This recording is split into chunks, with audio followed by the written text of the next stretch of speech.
हत्यारे आहेत त्यांना वेगळी ट्रीटमेंट दिली जाते. हे बघा, या बाबतीत मी काहीही उत्तर देणार नाही आणि कृपा करून मला याबाबतचे प्रश्न विचारू नका.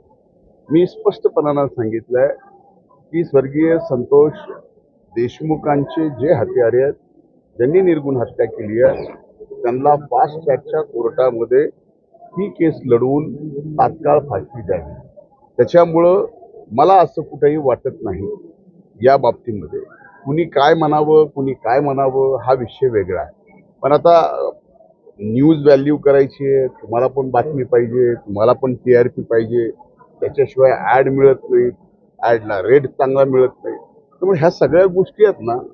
माझं म्हणणं असं आहे की पोलीस अतिशय व्यवस्थित, बरं एक स्तरावर नाही 3 स्तरावर, CID, SIT आणि न्यायालयीन, ह्या 3 स्तरावरती या ठिकाणी जर एका प्रकरणाच्या बाबतीमध्ये पूर्णपणाने चौकशी या ठिकाणी केली जाते, इन्व्हेस्टिगेशन केली जाते, तर त्या यंत्रणेवरती आपण विश्वास ठेवला पाहिजे. मी 2 वर्ष कृषी मंत्री असताना 2 वेळेस ही विमा योजना 1 रुपयाची या राज्यात आणली. 1 वर्षात मी ज्यावेळेस राज्याचे, केंद्राचे आणि शेतकऱ्यांचे पैसे सुद्धा सरकारने भरले आणि 1 रुपयाच फक्त शेतकऱ्यांचा गेला, त्यावेळेस 8,000 कोटी रुपये हा प्रीमियम राज्य आणि केंद्र आणि शेतकऱ्याचा हिस्सा म्हणून सरकारने भरला.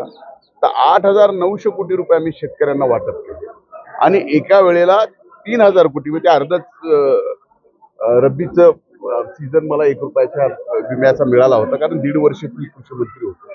11,000 कोटी रुपये आपण 1 रुपयाच्या पीक विम्यातून शेतकऱ्यांना दिले.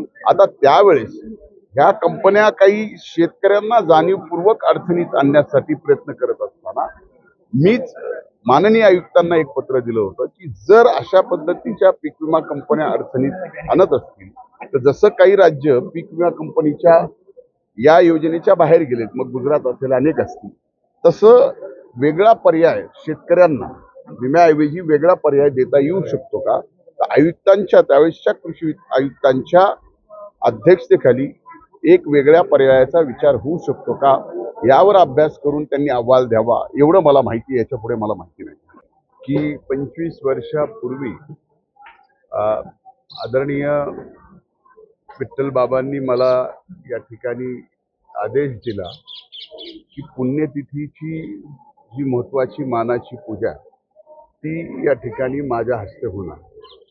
त्यावेळेसपासून आज 25वं वर्ष मी नियमित या ठिकाणी या पूजेला पुण्यतिथीच्या आदल्या दिवशी मुक्कामी या गडावर असतो. आज अतिशय व्यवस्थित, अतिशय चांगली पूजा पुण्यतिथीची या ठिकाणी झाली आणि आता ती पूजा करून मी आता पुढे हीच खरी ऊर्जा आहे, हीच प्रेरणा आहे, हीच